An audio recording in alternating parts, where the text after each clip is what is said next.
नमस्कार। आज हम बात कर रहे हैं चार्ल्स डार्विन की उस किताब की जिसने दुनिया को देखने का नजरिया ही बदल दिया, on the origin of species. जी 1859 में आई थी ये किताब। हाँ, और इसने विज्ञान जगत में जैसे एक भूचाल सा ला दिया था। हमारे पास जो स्रोत हैं उनके जरिए आज हम इसे थोड़ा खंगालेंगे कि इसमें ऐसा क्या खास था और इसका इतना गहरा असर क्यों हुआ। स्रोत तो यही बताते हैं कि ये सिर्फ एक किताब नहीं थी, बल्कि एक पूरी क्रांति थी विचारों की। सही कहा। डार्विन ने सालों की वो समुद्री यात्रा की, प्रकृति को बहुत बारीकी से देखा, है ना? बिल्कुल, बीगल यात्रा, और फिर अपने बाग में भी प्रयोग किए। इसी सब के आधार पर उन्होंने बताया कि जीवन स्थिर नहीं है, बल्कि लगातार बदल रहा है। और ये बदलाव किसी चमत्कार से नहीं, बल्कि प्रकृति के नियमों से हो रहा है। ये उस जमाने के लिए तो बहुत ही रेडिकल बात रही होगी। हाँ बिल्कुल। तो इसका सबसे बड़ा और शायद सबसे ज्यादा चर्चा में रहने वाला आइडिया है प्राकृतिक चयन, यानी नेचुरल सिलेक्शन। स्रोत कहते हैं कि ये डार्विन के सिद्धांत का एक तरह से दिल है। हाँ बिल्कुल। आसान भाषा में अगर समझें तो जिन जीवों में अपने माहौल के हिसाब से ढलने वाले फायदेमंद गुण होते हैं, उनके जीने के चांस बढ़ जाते हैं। हाँ, जीने के और अपनी नस्ल अपनी संतानों को पैदा करने के मौके ज्यादा होते हैं। और फिर धीरे धीरे यही फायदेमंद गुण उस पूरी आबादी में, उस प्रजाति में आम हो जाते हैं। अच्छा। और यहाँ एक कमाल की बात यह भी है जो डार्विन ने नोट की, वो थी प्रजातियों के अंदर मिलने वाली भिन्नता, मतलब वेरिएशन। हाँ, ये भी जरूरी था। बहुत जरूरी। उन्होंने देखा कि एक ही माँ बाप की संतानों में भी छोटे छोटे फर्क होते हैं।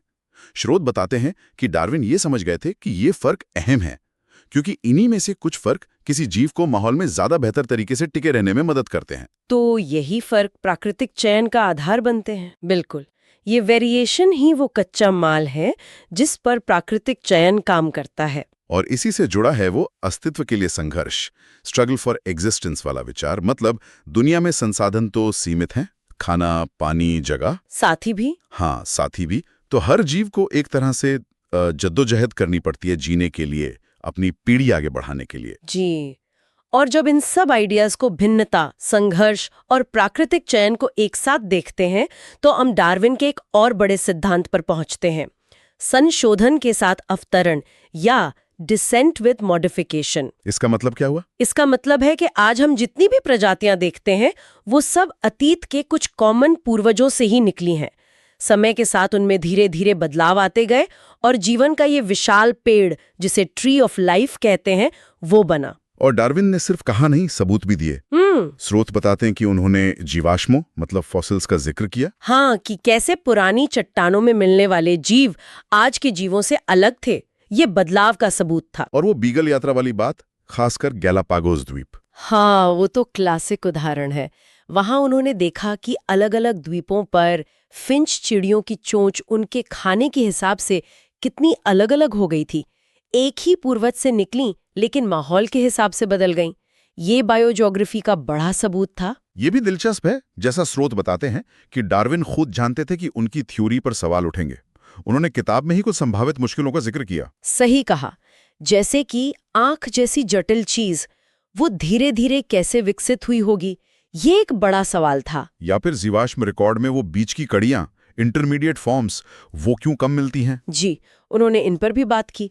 और एक बहुत बड़ी चुनौती ये थी कि उस समय आनुवांशिकी मतलब जेनेटिक्स की कोई समझ ही नहीं थी। अच्छा, तो ये नहीं पता था कि ये गुण अगली पीढ़ी में जाते कैसे हैं?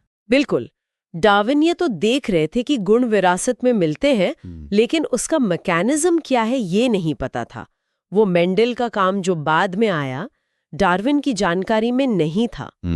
एक और बात थी, डार्विन का जोर ज्यादातर धीमे, लगातार होने वाले बदलावों यानी ग्रेजुअलिज्म पर था। हाँ। बाद के शोध जैसे स्टीफन जे गूल्ड का पंक्चुएटेड इक्विलिब्रियम का सिद्धांत, वो ये बताता है कि विकास हमेशा एक ही धीमी रफ्तार से नहीं होता। कभी कभी लंबे समय तक ठहराव रहता है और फिर अचानक तेजी से बदलाव आ सकते हैं। तो ये डार्विन के विचार को खारिज नहीं करता, बस थोड़ा बदलता है। हाँ, उसे और बेहतर बनाता है, आप कह सकती हैं। मूल ढांचा वही रहता है। और एक गंभीर मुद्दा जो स्रोत उठाते हैं वो है सामाजिक डार्विनवाद, सोशल डार्विनिज्म का। हाँ, ये जानना बहुत जरूरी है। डार्विन के वैज्ञानिक विचारों का बहुत ही गलत इस्तेमाल हुआ। कैसे? कुछ लोगों ने सर्वाइवल ऑफ द फिटेस्ट, जो जुमला वैसे हर्बर्ट स्पेंसर का था, डार्विन का नहीं। अच्छा, ये डार्विन का नहीं था? नहीं, तो इस जुमले को इंसानी समाजों पर लागू करने की कोशिश की गई, ये दिखाने के लिए कि भाई समाज में जो अमीर हैं या जो ताकतवर देश हैं वो इसीलिए हैं क्योंकि वो फिट हैं और ये प्राकृतिक है। सामाजिक असमानता, साम्राज्यवाद, नस्लवाद को सही ठहराने के लिए इसका इस्तेमाल हुआ। लेकिन डार्विन ने ऐसा कहा था? बिल्कुल नहीं। स्रोत इस बात पर बहुत जोर देते हैं कि डार्विन ने कभी ऐसी सामाजिक या राजनीतिक बातों का समर्थन नहीं किया। ये उनके वैज्ञानिक विचारों का एक खतरनाक अहम सामाजिक दुरुपयोग था। तो आखिर में अगर हम देखें, इस किताब की विरासत क्या है? आज ये क्यों मायने रखती है? देखिए, इसका असर तो जबरदस्त और स्थायी है। इसने मॉडर्न एवोल्यूशनरी बायोलॉजी की नींव रखी। इसने हमें समझाया कि जीवन कैसे विकसित हुआ और हम इंसान इस विशाल जीवन जाल का हिस्सा कैसे हैं। इसने प्रकृति में हमारे स्थान को फिर से परिभाषित किया। मतलब सिर्फ विज्ञान पर ही नहीं, ये पर भी पड़ा। हमारी सोच को इसने गहराई से बदला है और आज भी प्रासंगिक है। पूरी तरह से। आज भी, चाहे हम एंटीबायोटिक रेजिस्टेंस को समझ रहे हों या जैव विविधता के संरक्षण की बात कर रहे हों या बीमारियों के विकास को देख रहे हों, डार्विन के विचार उतने ही प्रासंगिक हैं। ये जीव विज्ञान को समझने का एक केंद्रीय, एक फंडामेंटल ढांचा है। तो संक्षेप में कहें तो on the origin of species ने हमें प्रकृति की इस अद्भुत विविधता को, मतलब इतनी तरह के जीव जंतुओं को, तर्क और सबूतों के आधार पर समझने का एक वैज्ञानिक नजरिया दिया। बिल्कुल। इसने जीव विज्ञान को सिर्फ क्या है बताने से आगे ले जाकर क्यों है और कैसे है समझाने वाला विज्ञान बना दिया। और यह हमें सोचने पर मजबूर भी करता है।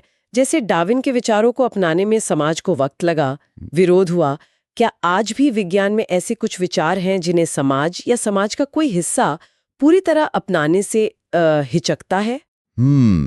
ये सोचने वाली बात है। बिल्कुल। ये अपने आप में एक गहरी पड़ताल की मांग करता है।